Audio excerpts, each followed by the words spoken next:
ليلۃ القدر اپنے دامن میں اتنی رحمتیں رکھتی ہیں کہ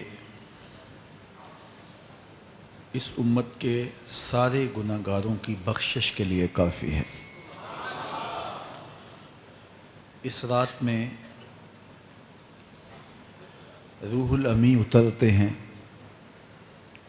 فرشتوں کے جلو میں، جھرمٹ میں، اور اہل ایمان جو قیام میں ہوتے ہیں، قعود میں ہوتے ہیں، ذکر الہی میں ہوتے ہیں، ان سے مصافحہ کرتے ہیں۔ یہ رات کون سی ہے؟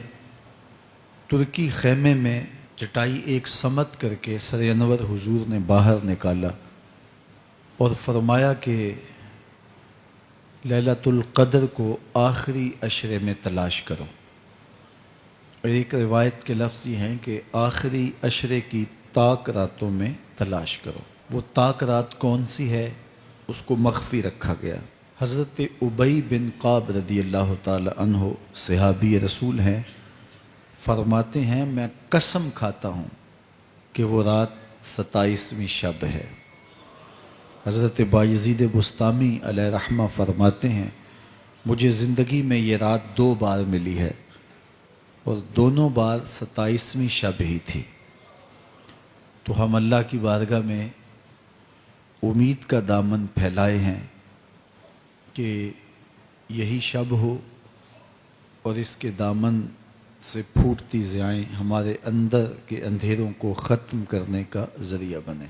یہ راتیں آتی ہیں اور چلی جاتی ہیں، اور ایک وقت آئے گا کہ یہ راتیں آئیں گی اور ہم نہیں ہوں گے۔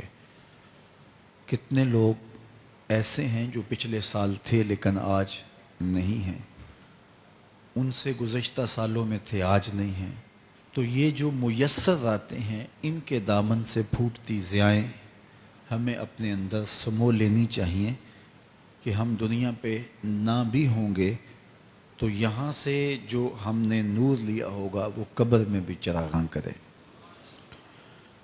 باطن کی روشنی، اندر کے اجالے اور روح کا چراغاں اس رات کے دامن سے لیا جا سکتا ہے۔ حضور علیہ السلام رمضان المبارک کے آخری عشرے میں کثرت کے ساتھ عبادت کرتے تھے۔ حضرت سیدہ عائشہ رضی اللہ تعالی عنہا فرماتی ہیں کہ حضور کمر بستہ ہو جاتے اور اپنا تہ بند کس کے باندھ لیتے، خود بھی جاگتے اور اہل خانہ کو بھی بیدار رکھتے۔ یہ ایک رات 1000 مہینے کی عبادتوں سے افضل، بہتر اور بھاری ہے۔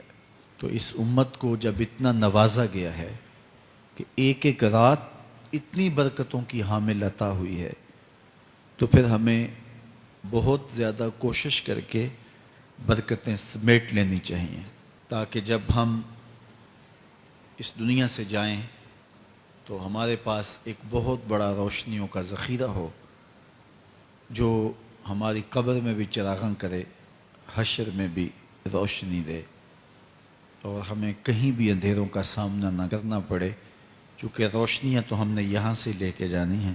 تو میں اللہ کی بارگاہ میں آپ سب کے لیے دعا گو ہوں، آپ میرے لیے دعا گو رہیں کہ اس شب نور کی برکتیں ہمیں نصیب ہوں۔ حضور نے ارشاد فرمایا جس نے لیلۃ القدر میں قیام کیا ایمان اور محاسبہ نفس کے ساتھ، اللہ اس کے پچھلے سارے گناہ معاف فرما دیتا ہے۔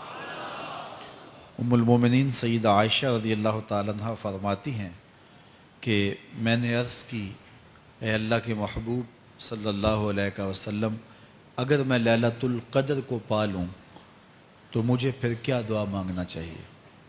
تو حضور نے ارشاد فرمایا اگر تم لیلۃ القدر پا لو تو یہ دعا مانگو اللہم انک عفو تحب العفو فاعف عنی، اے اللہ تو معاف کرنے والا ہے، معاف کرنے کو پسند کرتا ہے، میرے معاملات سے درگزر فرما۔ تو اللہ تعالیٰ اس رات کی برکتوں سے ہمیں اپنی پناہ میں، امان میں، حفاظتوں کے حصار میں رکھے۔